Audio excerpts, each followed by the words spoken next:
all aspiring and emerging leaders out there. Welcome to yet another episode of the Full Stack Leadership Podcast. The conversations cover three aspects for being an effective leader: leading self, leading and influencing others, and creating business impact. Hi, I'm Krishna Prasad, your host. Come, let's dive right in.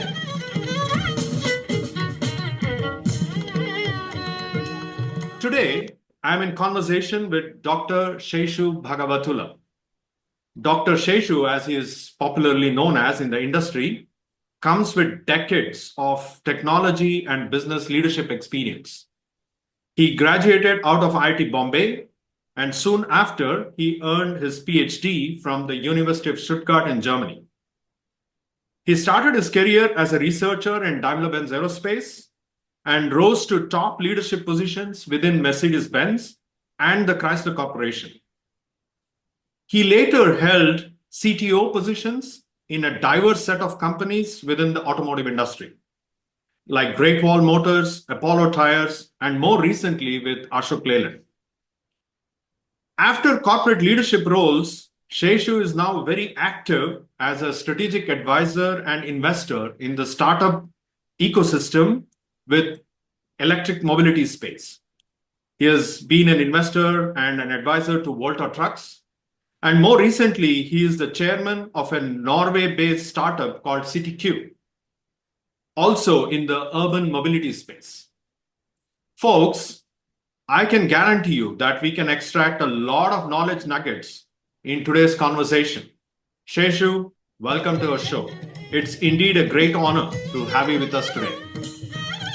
Thank you, KP. Thank you very much. We have a long association, maybe probably that goes back to more than 30 years meanwhile. So lovely to see you. Yes. Same here. Okay, so Seshu, as I said, you've had a long leadership journey. And before I get to some leadership points and questions, it would be great if you could take our listeners through your own leadership journey. And especially if you can highlight some of the twists and turns along the way. Okay, it's a question that takes me back all the way to my formative years in the school, all the way to today. You can imagine the child in you still remains, whatever you do. I still fight because I at some point in my life, when I became mid-level manager in Daimler Benz, I recognized that there was something happening in me, which was basically everything that happened outside had something there was something that triggered in me. And this trigger has actually been because of something that must have happened in my early formative years. So I was actually reacting even now with things that actually have happened to me as a kid. So now once I recognized what these were, I suddenly recognized why I was reacting the way I was reacting. And all of them had everything to do with my daily management stuff. You know, so what were these? I mean, if I just go back into that, I mean, it's not that I can talk of everything in detail, but some of the things that I still remember, because I remember even after 50 years, means they were defining. Okay. You say, what did I do on a Monday morning? Did I climb a mango tree to steal mangoes from the neighbors? No, I don't remember. But these things that I'm telling you right now, I still carry them. So who was this small little Seshu? Who today has all these titles like CTOs and so on. This is a small little Seshu from the village. And I still have this guy in me. And this guy was a shy guy. He was, so, you can imagine it's all retrospective. That means when I was going through, I had no idea what I was going through because I could not formulate, I could not look at myself, I could not analyze myself. I didn't have these capabilities in those days, but I have them today.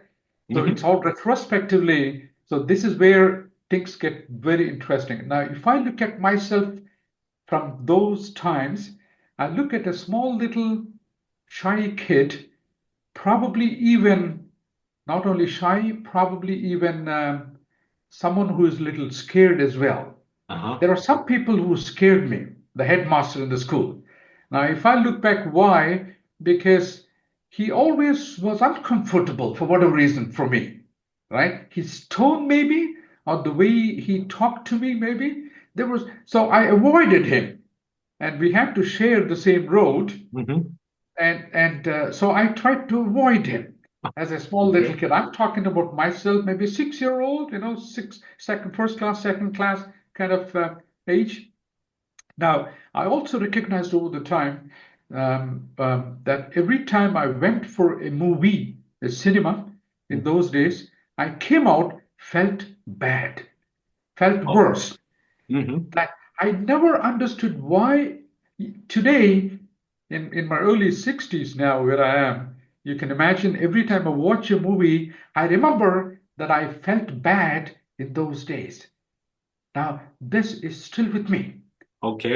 Because these were so defining. Now, they all have an effect on my management style, which I'll get to in a few minutes, because these are very, very important. These actually formed my way of management, which today is what I am. Now, why did it happen is because my reality was so bad that I escaped for 2 to 3 hours in the cinema theater. I went into a different world. I came back, the reality hit me. Which basically really means if there is something, if I'm not feeling good, if there's something open, if there's something to be achieved and I've not achieved it and sitting in a movie, I don't feel good. So it breaks. The concentration is so much that a break into some other world that gave you some kind of an escape for 2 to 3 hours, I didn't like them. So even now, you can imagine if I have something open issue, I don't feel good. I have to finish it off. So over the time, I recognized to go to bed with something. I've started defining stuff in such a way that by evening I have achieved something, if not the ultimate one. So I started actually defining my goals in such a way that I feel good about them. Okay. Very interesting.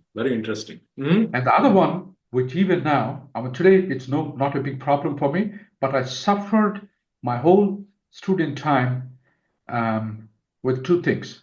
One is procrastination. The other one was a kind of a lack of self-belief. Now, the lack of self-belief came because there was no one who taught me to believe in myself. I had to learn it later on my own. There was no one in the village, which most people, even now, our childhood times, and mostly I'm talking about Indian environment, you're never taught to be self-confident. I'm not talking of arrogance. I'm talking of being confident about yourself. This lack of confidence in me and the procrastination, they literally killed my childhood times. I became I was still a successful guy by all standards people talk about. Getting it an IIT in the 70s, where we had, you can imagine, was not easy. But still, you're looking at a person who is analyzing himself. So he's looking at himself with different standards, not from the standards that people look at you. So I consider myself as someone who could have been much more. Now, if you ask me what that is, I have no definition. It's just that I could have been more. That's all, right? Because I have become more and I've achieved something, so to say. Comparatively to what I was. But then so lack of self-confidence and procrastination. You can imagine the procrastination kills mankind, KP. It kills companies because people procrastinate all the time. So then I started looking at myself. I said, why do I procrastinate? There was something uncomfortable in that task. And as long as there was this uncomfortable feeling, I would postpone and say, you know what? Because unfortunately, postponing something doesn't help in most of the tasks that you have in your life, because they have to be finished at some point, like an examination, right? Like an interview. like finishing of a task. People don't wait for it. The tasks don't wait. The world moves on. So you procrastinate very often so long that it becomes unmanageable. And mostly you are not achieving the results because of that. And you blame yourself. You start looking at reasons outside of you mostly, which is what you're taught as a kid, because self inquiry with an eye, a neutral eye, is not possible for many, many human beings. This has not been taught. If this has been taught, not to judge but analyze yourself clearly would have been a fantastic tool. If I had this tool, KP, I tell you, I would have made wonders.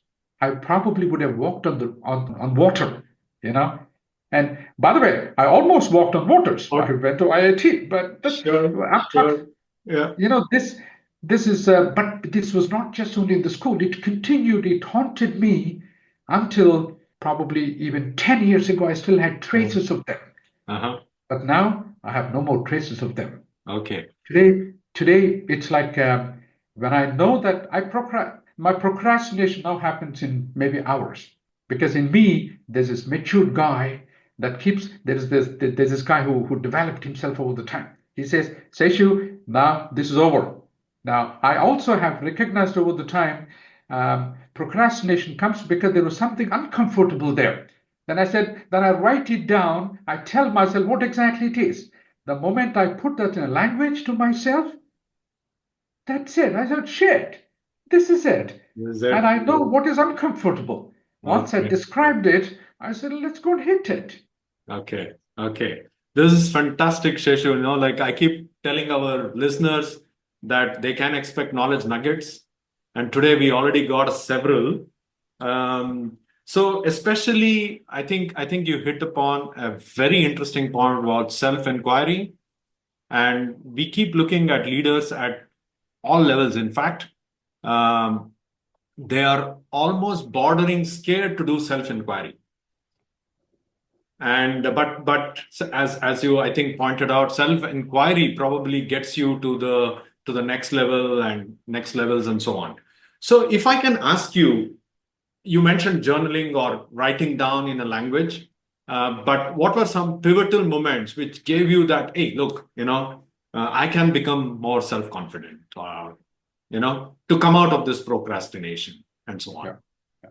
It's going to be a little longer answer. Okay. You see, I recognized I had to go into myself to find out what exactly is happening on my thought level. I recognized when I felt something uncomfortable, it was a feeling. See, feelings, the moment I describe the feeling in language, because people do two things in their brains. One is called the abstract thinking, that is beyond any language. And the moment you put it in language, because basically people talk to themselves all the time. And they talk to themselves in a language that is comfortable for them, the typically mother tongue or whatever.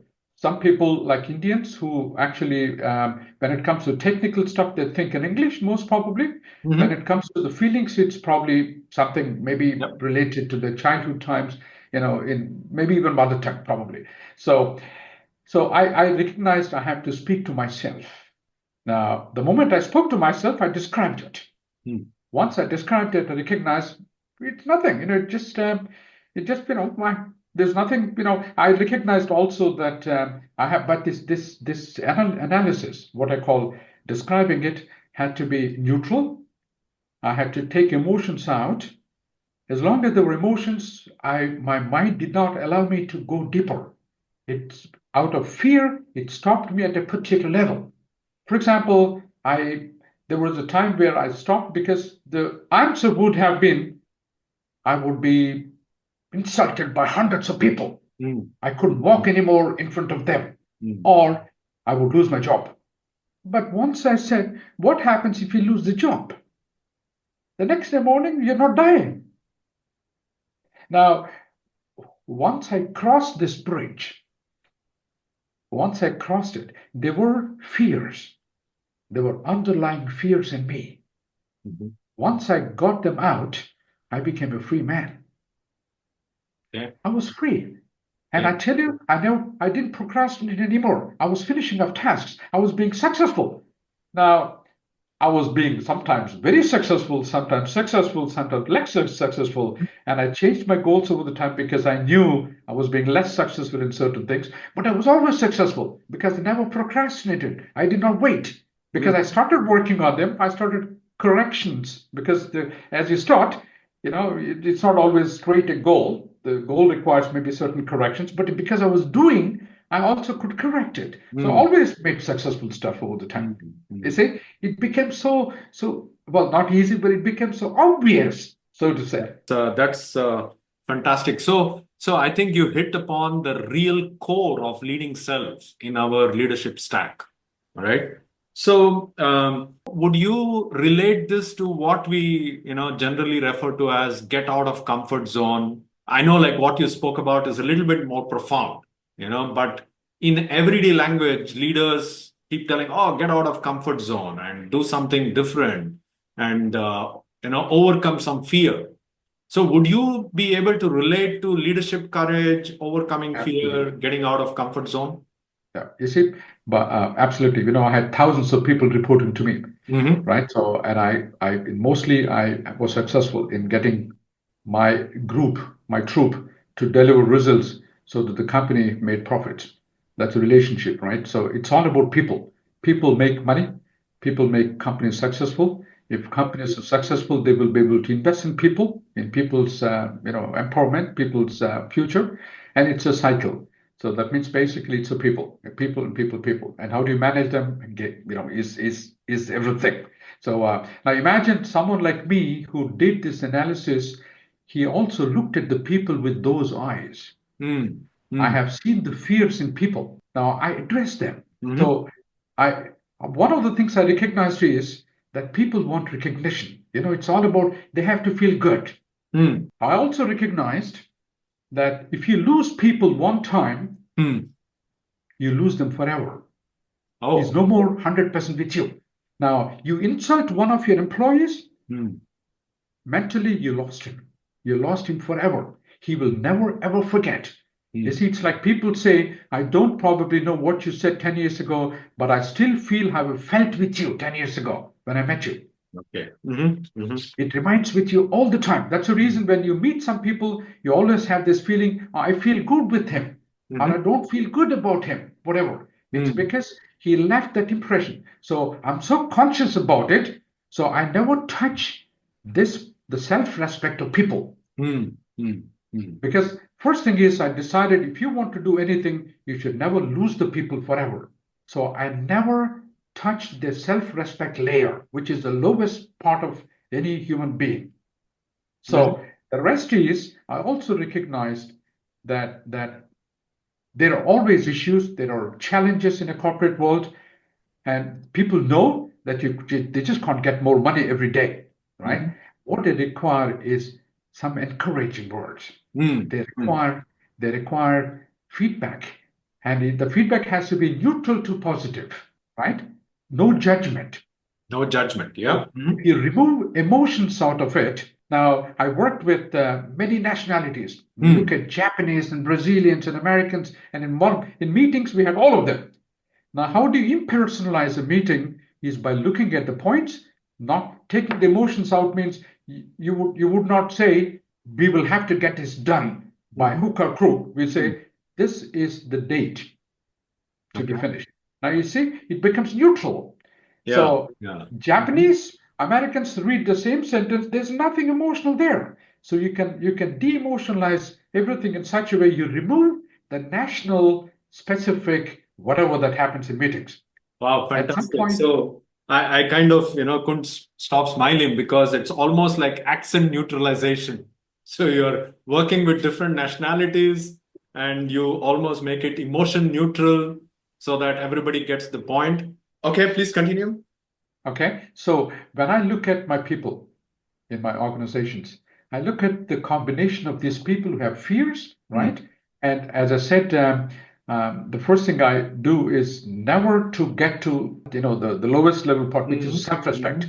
Once I take care of that, I know that people work for you. They work for the common cause, no problems. And I motivate them, right? Because I know that if you give a group a common goal, there are individuals with these specific characteristics that come into picture. Mhm. Now, how do you actually get them to goal? That requires that you understand individually those people and then formulate a goal in such a way that it is neutral and it gives them enough amount of self-respect once they finish it off. And the third one actually is that you, in case of failures, you will have to tell them that it is normal. I can tell you 2 or 3 times if they fail and you encourage them, they give so much to you. Suddenly, we see when the first time the failure happens, that's where the real parameter happens to the company. Now you lose him either or you get him back.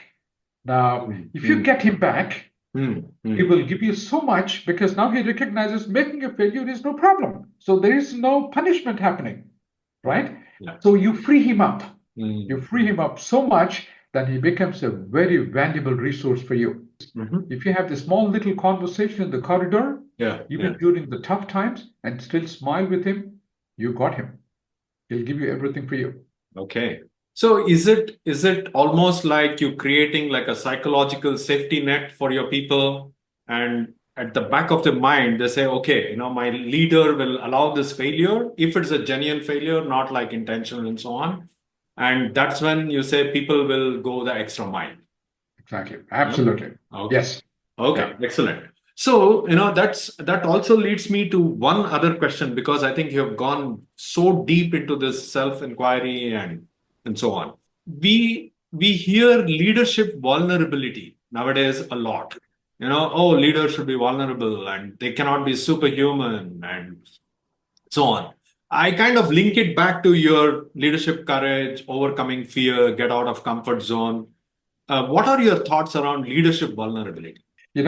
As I said, I have not read any books. So everything that happens to me is through my self-inquiry, by watching others, naturally. I'll talk about it a little later, a little bit more on it. But so to get back to your thing is, you see, you can call it vulnerability. I'm just a human being. I have recognized one day that I just have to be natural. I just have to be what I am. So I come across very authentic.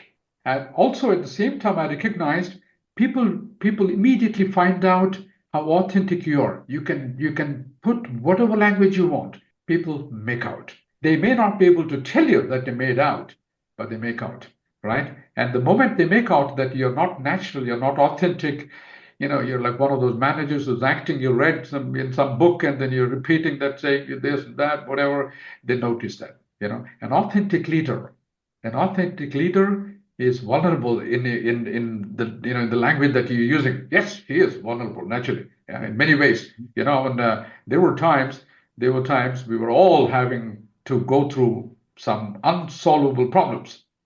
We stood there, and the boss himself was vulnerable, right? Because the boss had also boss. Boss had to go to his boss. Sure. And what did the boss say? You're representing so many people. I was vulnerable naturally, but I was authentic. I came back and told them, guys, I went to my boss. I told him we haven't made it. We haven't got it, right? They loved it. They loved it. They never said, Seshu, you're a bad boss. You haven't achieved it. They said, they recognized in me someone who's authentic, who's real, who's natural. And he also goes through failures. And he also says that authentically he's gone through a failure. I also tell them very often, because this is also important for a lot of people, is people acquire an aura because of the positions and the titles people have. And I rather than telling them verbally, I acted as though that this title came to me for whatever means. I have the title, but I and my title are two different things. My title gives me certain things because the company requires this title, gives this title with certain responsibilities. But I, as a person, is different from that. So this gives people the so-called approachability. right? So they can approach me because they know that he's a human being. He's a normal guy. He may have the title called CTO and taking whatever $6 billion revenue companies, and so So this becomes up. So there is no more. You're an open book. They know you. So there's no hiding at all. It's like right. So if you don't hide, it's like you become a natural person. Whatever you do. No, I think this is again a fantastic knowledge nugget, if I could put it that way. What you're saying is, okay, no matter what title, what position, that comes with, of course, responsibility and so on, defined in companies, but an authentic leader is always authentic. Doesn't matter what role, what position in the company, and so on. Okay, that's great. So the other ones, KP, just to finish up, yes. because I've got the thought as well. Over the time, because I solved the procrastination problem. Procrastination problem, initially was just one task a day, maybe one task in 3 months. You had to achieve something. But as I became a big manager, I had to do hundreds of things on a day, right? Which required discipline. Discipline. Okay. Now, discipline comes through focus. Focus comes through attention. Attention is the doorway to the focus. I also recognize that it's something that you can bring to yourself, right? And you will recognize yourself that otherwise you would not be able to manage 100 tasks. If you manage 100 tasks, you get promotion, you become a CTO. That means you have been disciplined. You somehow managed it, right? So this discipline is absolutely important.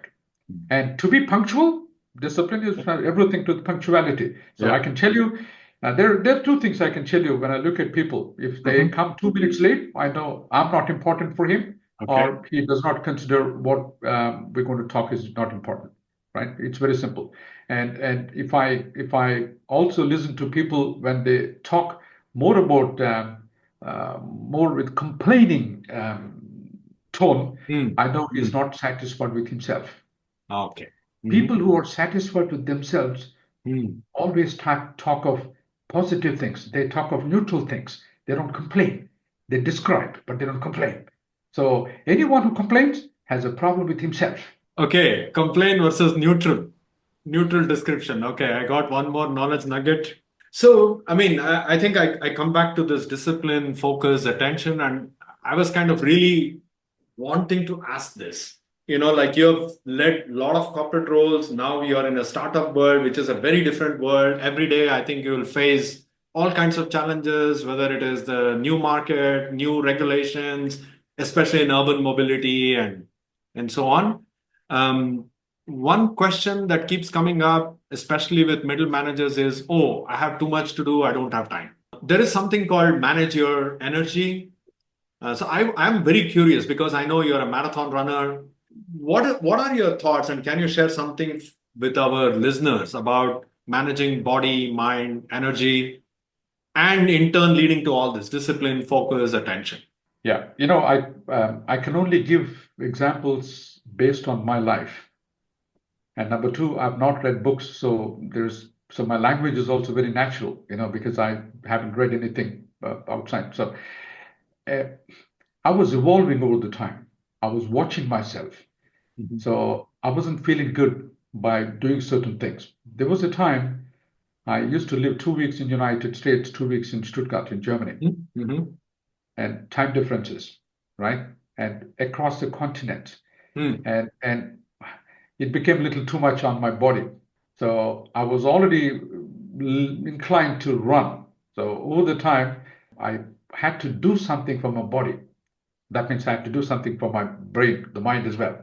Now I picked up running. That became so much for me that today I can work 18 hours a day, right? As long as I run for an hour, I am not tired.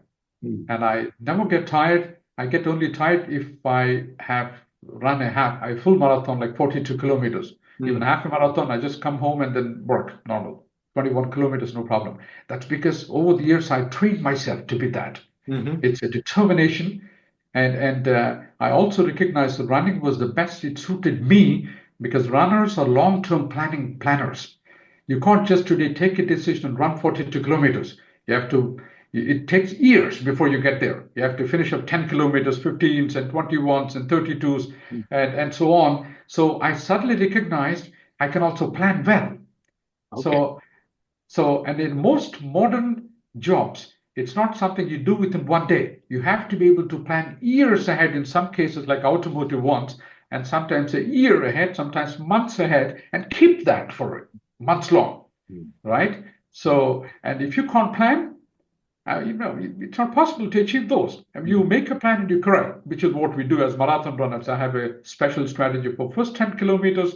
The next 10 kilometers have different strategy. The 20 to 30 is another one, 30 to 40 is another one. So, and you keep changing over the time, right? But you know that you trained yourself for 42. So, you'll get there, right? So, and this preparation, this planning, right? And that helps me a lot in everything I do in my corporate world. Okay.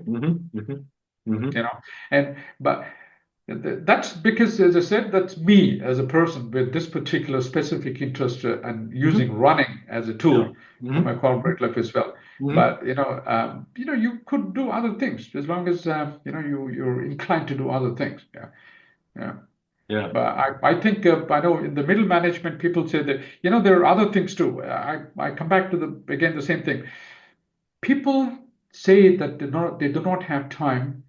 I don't believe that directly. I tell them, show me where you don't have time and why you don't have time. People don't quantify stuff. Again, I told you, it's something unseen. They just say it's uncomfortable. It's like it's very typical. I don't know where it. Well, I know where it. We've unfortunately been. Without knowing, unconsciously trained to say no. Okay. Anything that you have not done, if you have done something many a times, and you've comfort that, so it's easy. But in a corporate world, you have no repetition of the same thing all the time happening. So you always are confronted with new things. So that means basically, if a new task comes, the first thing that happens to the people is, oh, maybe I can't do it. Okay. And that's where this thing comes from. So what one should probably do in the middle management level is to sit together with him and say, okay, you know what? If it's too much, then we have to do something. But let's sit together and see, write it down. Let's do it together, rather than you come back to me. You see? Then he says, yeah. When he analyzes, he says, well, it probably can be done. Or then you both know it cannot be done. Then we are really talking about facts, but not anymore non-defined emotions. So when you take the emotions out of it, the facts come out. The facts are facts. Your boss or no boss, this task cannot be done because there are only so many hours possible. Sure. I think, it's great that in our leadership stack, you brought out so many points. You kind of really deep dive into self-inquiry and leading self. You spoke a lot about leader as a self. And of course, you touched upon how you lead people. Now I want to kind of get to the creating business impact. I mean, I know like you grew up in a technology world and you did research, you were a researcher. And then I don't know whether it was a pivot or it was a gradual movement towards technology leadership positions.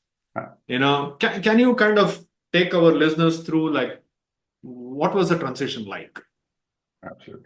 KP, this is a fantastic question, really, because I also have gone through myself with such a discussion.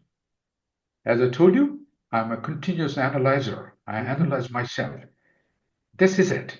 Now, because I was analyzing myself, I can also tell you quite nicely because I've already spoken to myself about that. Okay. Right? Now, you can imagine. So I always wondered when someone stood on the stage and gave a prolific, fantastic lecture, I said, how does he do it? I observed him. This has always been I'll get back to that in a few minutes, but let me continue the thought process. So I looked at this guy, I said, he even walking to the left and right of the stage, he's feeling good there. And he's in fact so prolific. It is like I recognized that he was also improvising all the time. It's not that he mucked it up for 1 hour, full hour lecture. He also was not looking much on his papers and cheat sheets and so on. So I recognized he was genuine. So that means basically, but I also recognized that he was actually going left and right. He's taking examples from here, taking examples from there. I said, so this must be a guy who genuinely knew all that what he was talking. But I also recognize that it must have taken him a long time to get there, right? And I also recognize that he is someone who was consciously also working on that all the time, right? Because I also recognized in the observations that there were certain things that were not natural. And so, which actually shows that there was a part on him that was natural, there was a part on him that he had to do. And I also recognized that this is because this is the topic that he spoke, where it was not natural, was something that's what do you call that? It's a technology stuff that has, and he was not very comfortable with that, and because he had to take an example from there. So now, I was a student in IIT, and good student, but I was good just in what I was meant to be good at. But what I recognized when I came to Germany was I first time met my professor, my German professor. I met him during the daytime. He was talking to me on my topic, prolific. And 2 hours later, he was talking to another guy. He was equally good on that topic. And we went out for a beer in the evening with all his colleagues and myself, and he was talking of religion and philosophy and equally good. I said, how does one become good in all of them? Yeah. Now, I said, can I be such a person? Right? He is the person who influenced me to, so he was the first guy who gave me, so to say, the initial trigger. So when I joined my first job after my university PhD, I saw my boss. I said, "You're just a single, you're just good in just one topic." I suddenly recognized I do not like my boss. Right? He's a good guy for what he is good at, but and rest all he had no knowledge. He was like much worse than me, so to say. Now, then one day the big boss came. I was like on the ladder down there. In Daimler Benz, the biggest guy visited our research center and he gave a lecture. And I recognized, he spoke about finances, he spoke about research, he spoke about politics. I said, wow, how does one do this? Okay. I also recognize if you want to get there, you have to know lots of things. Okay. Because modern topics do not help you if you're just expert in one thing.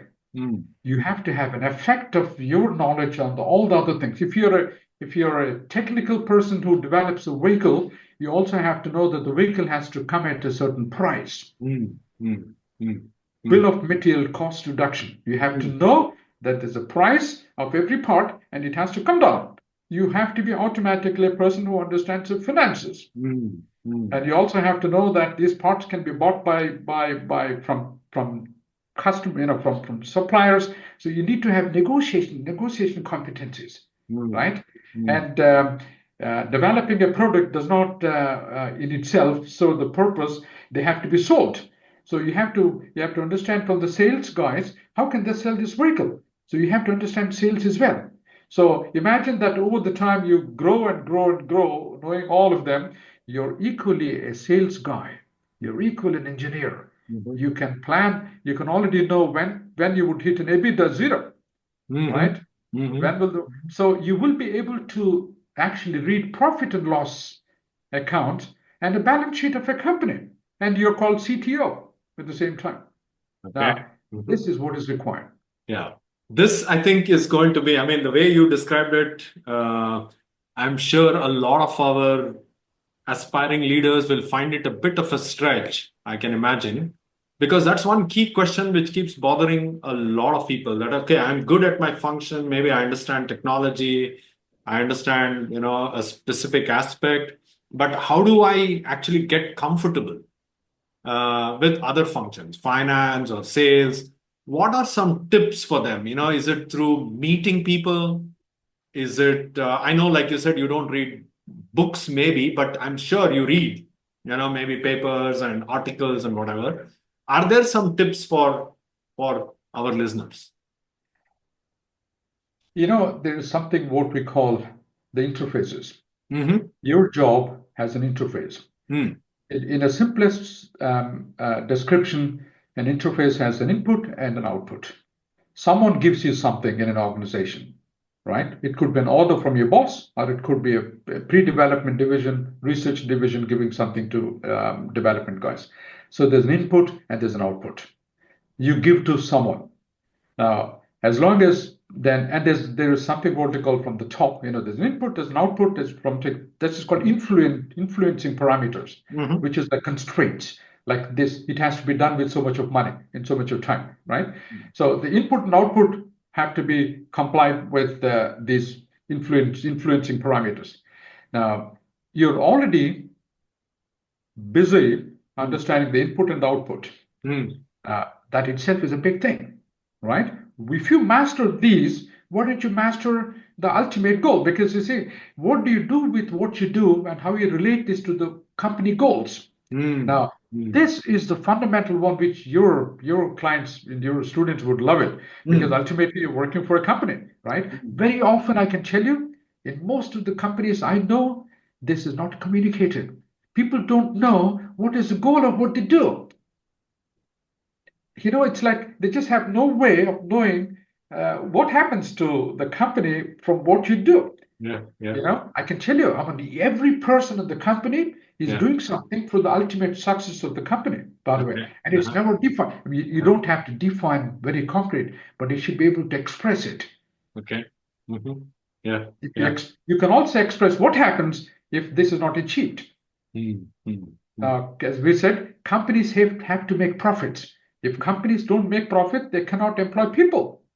And companies have to make every year profit. They cannot make losses because every year you want to earn more money. You want to have more salary. If you want to have more salary, companies have to earn more money. So there's no other way. It's simple. So we are working for companies.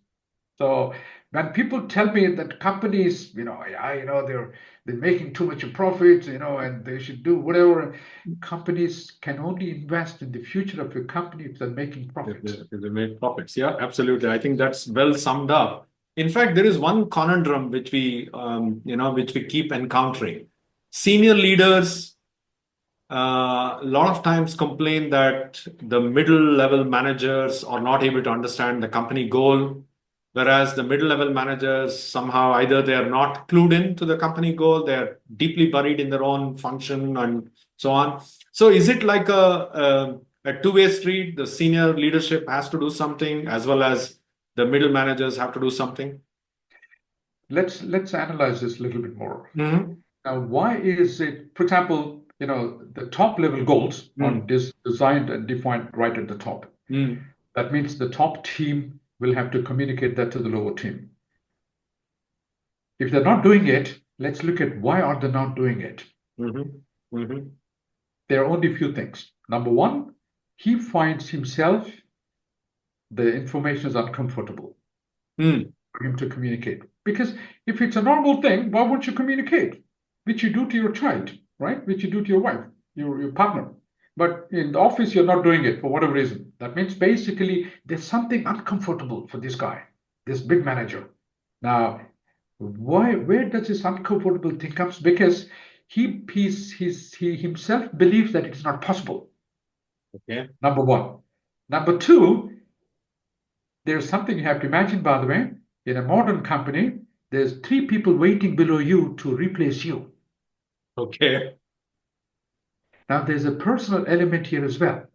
Most of the communication gets filtered to the next level through this person who has 2 objectives. Number one is to safeguard his own position. Number two, he finds himself inadequate to achieve the goals for whatever reason. There is nothing else happening there. That's all. Now, once you know what's happening, you have to address that. Okay. Right? So, one of the things you do, and solution is skip level. Skip level. So you make every manager in the middle a little obsolescent, yeah. So, but these are called skip level communications. Okay. Yeah. So you don't give them comfort at all. They're not giving comfort to this below you and -1 level. You keep him all the time on the tenterhooks is very, very important, maybe. Or you understand his inabilities and communicate, compensating those inabilities.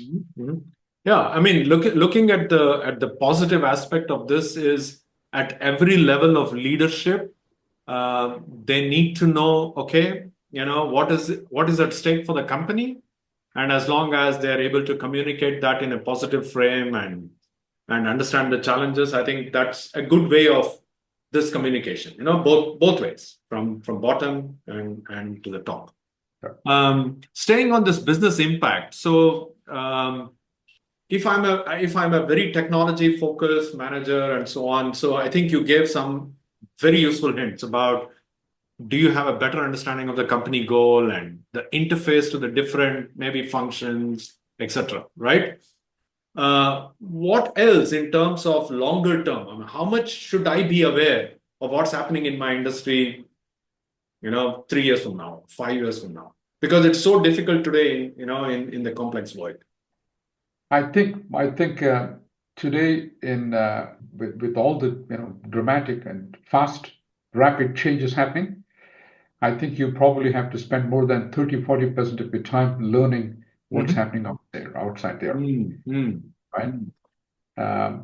Depending on the level of your position, you decide the depth of learning that you need to do, but you have no other goal. You have to follow them all. You have to follow what's all happening outside. There's no other way. And that means basically you never stop learning. There's no other way. This is it. It's simple, right? And if you don't learn, you become expendable. Like Darwin's natural selection, companies also go through the natural selection, which is if you're not the right person, you will be replaced one day. Because companies are impersonal, right? Companies cannot be personal. Companies are impersonal because they work with the tasks, and the tasks are done by people, right? As much as a company wants to be personal with individual people, but at some point it becomes impersonal. That's a fact. So Seshu, I think it has been fantastic. I think you covered a breadth of leadership topics and so on. So is there anything which you want to maybe bring up, which you wanted to before we get to closure? If I have to describe my thought process right now, I'm looking at a company that has tens of thousands of people working, and all of them come with their own small little worlds, where they're comfortable. Now, there's some kind of a Nash equilibrium. There's some kind of a dynamic equilibrium between people. That's the reason you can come every day to the office and still meet people who are uncomfortable with you, right? You're still coming there. That means you found a just about equilibrium called dynamic equilibrium. That means something changes, then things fall apart. Again, they all get together to another dynamic equilibrium, which is an organizational definition typically. And imagine these people with different kinds of insecurities who come in there. If there are no insecurities, companies work like robots, right? And specific instructions are given, and they do it. No feelings, no emotions. The difference is here you got people who've got emotions. These are insecurities. Unfortunately, these insecurities are planted right at the very, very early times. And it always has something to do with your personal respect that you have for yourself. It's always about, you see, why do I feel uncomfortable? It's because someone might insult me. Insult in the sense, I don't feel good in what he says. It is always about someone saying something to you. Or you feel that he would tell you this. Yeah. Yeah. Mhm. This is fundamental. We can do whatever we want. We can write books about managerial books, below which is just individual respect of the person. If you can remove this, he's there for you. The rest is impersonal tasks. A task is impersonal. So you got a fantastic guy who feels good talking to you, and he's also ready to go through failures. And next day he comes back to work because he says, that's just a failure. Now you suddenly got an organization that's free of boundaries, free of insecurities, but then you still have people with inabilities. There's an inability is like, you can't run a marathon today, right? Sure. So, Sure. but you have no insecurities. You don't have. So again, what happens is people become non-cooperative. They resign, they resign mentally. So that means they're not giving you 100%. That's what happens. You make an interview with any people, you only hear dissatisfaction from every level. Yeah. It's very, very rarely someone says, boy, I'm doing fantastic. My company is fantastic. Yeah. It's very rarely. So that means this is all what is happening. Yeah. So do you think that first fundamental responsibility for any leader at any level is to, first of all, not get into this mental resignation position? He needs to see the group's inabilities. He needs to know the competence of the people. He needs to know the insecurities of the group. And once he understands both of them, he knows how to put the right kind of tasks that can be done by this group and remove the insecurities so that you've got really good people who see no restrictions. This is, by the way, the most ideal situation. Most ideal. Absolutely. Absolutely. Yeah. And of course, you touched upon whether you are in a technology function or any other function, you cannot just ignore the other functions, because at the end of the day, there is a company which needs to make money so that they can reinvest, right? It's not like owners take away the money. It's the companies need to reinvest, and that's the objective of the company. So, Seshu, again, I appreciate your time. It has been fantastic. I think there's so many things that came out. I made a lot of notes. I'm sure our listeners will benefit from this. We'll put a lot of information on the show notes. So I thank you very much for your time and wish you a nice afternoon. Thank you, KP. Have a good day too. It was a pleasure. Thank you. Thank you. I thank you very much for listening to this episode of the Full Stack Leadership Podcast. Please don't forget to share your feedback, any suggestions on improvement, or specific leadership topics to talk about. Feel free to share the link to this podcast with your colleagues and friends who you think might find it useful. Thanks again, and I'm your host Krishna Prasad, signing off for now.